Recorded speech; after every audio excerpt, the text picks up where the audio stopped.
और इतना ही नहीं, पहले यही 14 के पहले आप ये खाद बीज के लिए जब आपको यूरिया की जरूरत होती थी बाजार से यूरिया नदारत हो जाता, जब आपको डीएपी की जरूरत होती थी तो बाजार से नदारत हो जाता। लेकिन धन है नरेंद्र मोदी जी, आपने सब पर नीम कोटेड यूरिया, नीम कोटेड रासायनिक खादों को बना करके जो ब्लैक में जाता था ब्लैक को रुकवाया और किसानों को उसको सही समय पर सही मूल्य पर उपलब्ध कराने का काम किया। यह नरेंद्र मोदी ने कर करके दिखाया। अभी आपको ध्यान में लाना चाहता हूं, साल भर लगभग पहले यह यूरिया का जो सब्सिडी है वह खत्म हो रहा था और कृषि मंत्री उर्वरक मंत्री वह प्रस्ताव लेकर के गए कि यूरिया का सब्सिडी खत्म हो रहा है, 2250 रुपया और 2250 रुपया एक बैग पर आपको सब्सिडी भारत सरकार देती है यूरिया पर। इसको एक बार अपने दिल पर हाथ रखकर कहिए, आप किसान हैं तो 2250 रुपया एक क्विंटल पर आपको यूरिया पर आपको सब्सिडी मिलता है। और वह जब गया प्रधानमंत्री के सामने क्या सब्सिडी अब खत्म हो रहा है, उसका समय खत्म हो रहा है, फिर क्या करना है? इतना लाख करोड़ रुपया प्रति वर्ष हमें इस सब्सिडी पर देना पड़ता।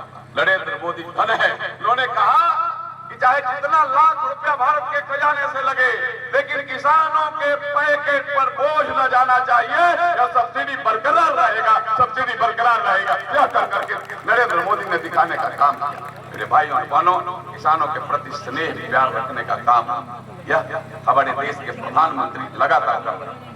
किसान सम्मान निधि के साथ आपको इसका जीता जागता उदाहरण है कि किसान भी आगे बढ़ चढ़कर खेती कर रहे हैं। आज पूरा देश के लगभग 12.5 करोड़ राशन कार्ड धारियों को फ्री में अन्न मिल रहा है और आज भी आपका भंडार भरा हुआ है।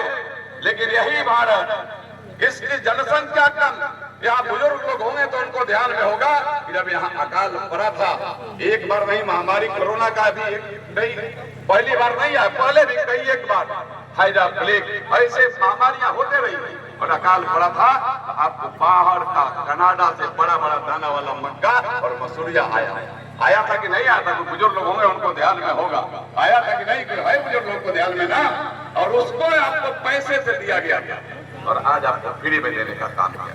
यानी किसान समृद्ध हो रहे हैं, किसान समृद्धि के साथ मजबूती के साथ खेती कर रहे हैं और इसका जीता जागता उदाहरण है क्योंकि जमीन कोई इलास्टिक नहीं है, जमीन को कब फैला नहीं सकता है, जमीन और कम ही हुआ है क्योंकि हमारा परिवार बढ़ा, जनसंख्या बढ़ा है। जहाँ अपने आप देखिए अपने गांव में जहाँ बगीचा होता था, खाली जगह होता था, वहाँ हमारे घर बन गए, वहाँ हमारे दरवाजे बन गए, वहाँ हमारे रहन सहन का वह जगह हो गया, खेती के जगह पर हम रहने लगे। तो जमीन तो कम ही हुआ, लेकिन उससे जितने जमीन है उसी जमीन